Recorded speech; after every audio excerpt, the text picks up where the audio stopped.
Hello दोस्तों, मैं class 11th का फिजिक्स का part first active book Chitra प्रकाशन से न्यूमेरिकल लगा रहा हूँ। इस बुक के लेखक हैं निपेंद्र भटनागर। इसका हम लोग अध्याय नंबर 12 लगा रहे हैं। इकाई 5 दृढ़ पिंड तथा कणों के निकाय की गति, द्रव्यमान केंद्र, सेंटर ऑफ मास। इसका हम लोग सबसे पहला क्वेश्चन लगाने से पहले इसके कुछ सूत्र बताएंगे, उसके बाद फिर क्वेश्चन नंबर लगाना शुरू करते हैं। तो ये आपका होता है X C M, Y C M, Z C M. ये होता क्या है दरअसल, ये आपका अक्ष पड़े होंगे। ये एक्स अक्ष होता है, ये वाई अक्ष, ये जेड अक्ष। ठीक, ये हमारा जो होता है आई कैप बोलते हैं एक्स अक्ष को, इसको वाई, जे कैप बोलते हैं वाई अक्ष को, और जेड अक्ष को बोलते हैं के कैप। ठीक, ये होता है ओरिजिन पॉइंट, जिसको मूल बिंदु बोलते हैं। इसके निर्देशांक 0,0, कहीं कहीं 0,0 भी ले लेते हैं। ठीक, वो कंडीशन के ऊपर अप्लाई के एक्स अक्ष या वाई अक्ष दो अक्ष दिए गए हो तो मूल बिंदु 0,0 ले सकते हैं ना। और जब तीनों ही दिए गए हो तो फिर 0,0 मान लेते हैं मूल बिंदु। ठीक, ये उसकी कंडीशंस होते हैं अप्लाई करने की। ठीक, अब देखो एक्स सी एम का मतलब होता है एक्स अक्ष पर सेंटर ऑफ मास। इसका मतलब होता है एक्स अक्ष पर द्रव्यमान केंद्र की स्थिति। ठीक, वाई सी एम ये भी वही चीज है, वाई अक्ष पर द्रव्यमान केंद्र की स्थिति। जेड अक्ष मतलब जेड सी एम मतलब होता है जेड अक्ष पर द्रव्यमान केंद्र की स्थिति। उनके लिए फॉर्मूला क्या होता है एक्स सी एम के लिए, इसमें सारे एक्स एक्स के वैल्यू मिलेंगे। m1 x1 plus m2 x2, और आगे भी जा सकते हैं यहाँ पर ना, m3 x3, इस तरीके से m1 प्लस m2 बटे में। ठीक, उसके बाद YCM के लिए चलेंगे m1 y1 plus m2 y2 m3 y3 बटे m1 plus m2 plus m3, but मैंने 2 तक ले रखे हैं। ठीक है, आपका ZCM आते हैं।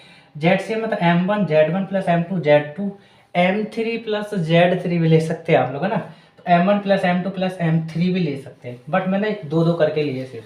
अब हम लोग इस पे क्वेश्चन लगाना शुरू करते हैं। पहला क्वेश्चन, 2 कण जिनके द्रव्यमान क्रम से 3 kg व 2 kg के हैं। कण बना लेते हैं हम लोग। 3 kg का हो गया आपका,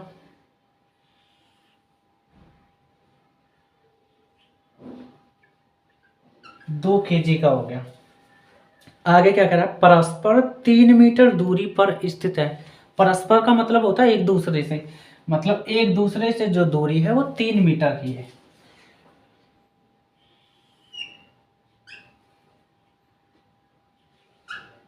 चलो जी, दूरी पर है, स्थित हैं, इनके द्रव्यमान केंद्र की स्थिति ज्ञात कीजिए। लगाते हैं हम लोग इसको। देखो ये आपका मूल बिंदु है O, और इसके निर्देशांक 0,0। ठीक है, और ये हमारा 3 है, तो x के लिए 3 हो जाएगा और y के लिए 0, मतलब ये हो जाएगा इसका निर्देशांक। A पॉइंट मान लेते हैं इसको। ठीक है, तो हम लोग स्थिति निकाल लेंगे x अक्ष के लिए। तो x अक्ष के लिए स्थिति के लिए फॉर्मूला है ये हमारे पास, तो कर लेंगे सोल्व।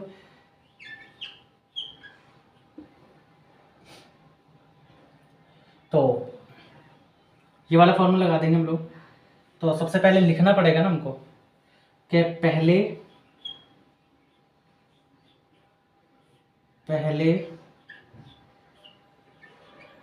कण का द्रव्यमान m1 दे रखा है 3 kg, दूसरे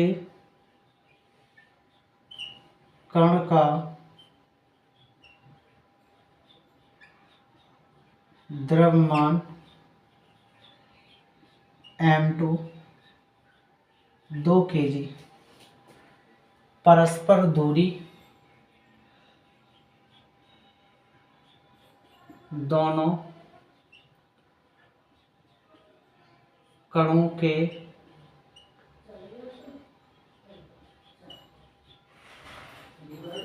परस्पर दूरी d कह सकते हैं आप, 3 मीटर। ठीक, ये हम लोग लिख चुके हैं। ये m1 हो जाएगा आपका, और ये आपका हो जाएगा m2।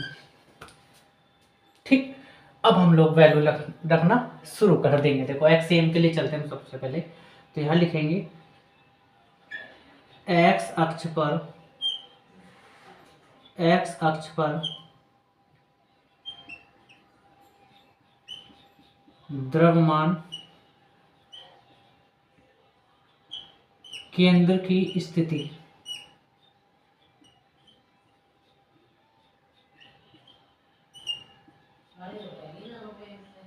XCM M1 plus M1 X1 M2 X2 divide by M1 plus M2 के लिए यूज कर रहे हैं। ठीक है, तो रख लेंगे वैल्यू XCM बराबर, ये हमारा हो जाएगा X1 Y1, ये हो जाएगा X2 Y2। ठीक है, और M1 M2 है हमारे पास। तो सबसे पहले M1 की वैल्यू क्या है 3 kg और X1 की वैल्यू है 0 प्लस M2 की जगह 2 kg और X2 की वैल्यू है हमारे पास 3 divide by M1 M2 3 kg 2 kg 3 kg plus 2 kg।